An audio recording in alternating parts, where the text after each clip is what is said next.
I know that you have some frames that you're going to show us that you were working on, and I'll film that, and you can tell us about that and what these are. So what I have here are actual drawings that were from the movie, The Lion King. And this is what I would do. It's missing the animator's actual rough drawings, which we would take the rough drawing, put it down, and then put a blank sheet of paper over it. And if you could see the roughs underneath this were really just circles and squares, kind of indicating what the animator wanted, and we would have to draw in all of the detail here. I'm not sure if you can see on the screen, but we even have to put little notes here for the person painting this. You have to imagine, too, that there's a background that's being painted by the background department. The effects, if there's any in this scene, will be added later by an effects department.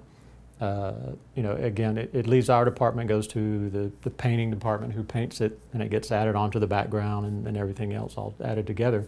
But I have little notes here, you know, this is the inside of the throat, because in some of these drawings, like even here, like when the teeth move over in front of the throat, you can't really tell what's what, so we have to make these little notes for the painting department. But these are 3 key drawings. In the original scene, there were in-between drawings. And this is a scene where Shinzi, this was my character, is coming up. It's a really fast scene. She's coming up to take a bite out of Simba. They catch him in the elephant graveyard, and they're escaping from the graveyard. And she comes up, and this is just before she takes a big bite out of him. So if I flip it, you can kind of see if it's focusing on there. And again, if you imagine in-between drawings, which would make this a lot smoother. But she starts down here and comes up, opens her mouth, and then takes a big bite. And then Simba reaches around and claws her face up. But these are the actual cleanup drawings, and all of the drawings had initials at the top, Shinzi, S for Shinzi. The number drawing had to be on there.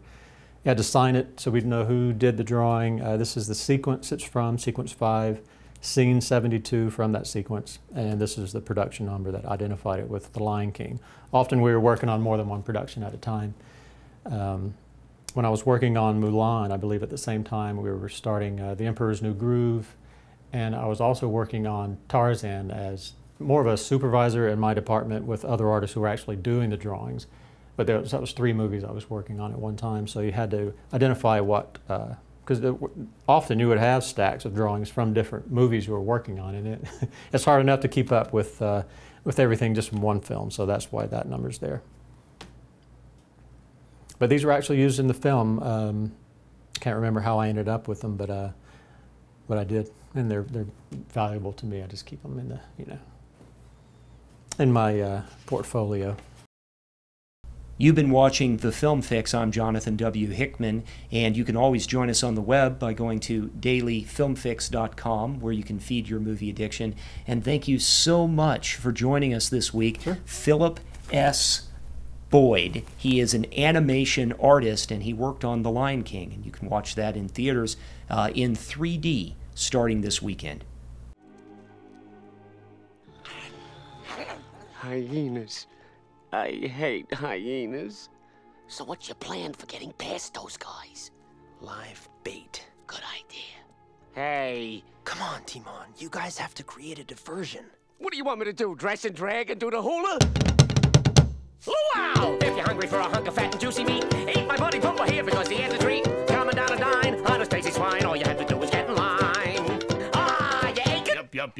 For some bacon. Yup. He's a big pig. Yup. You can be a big pig too.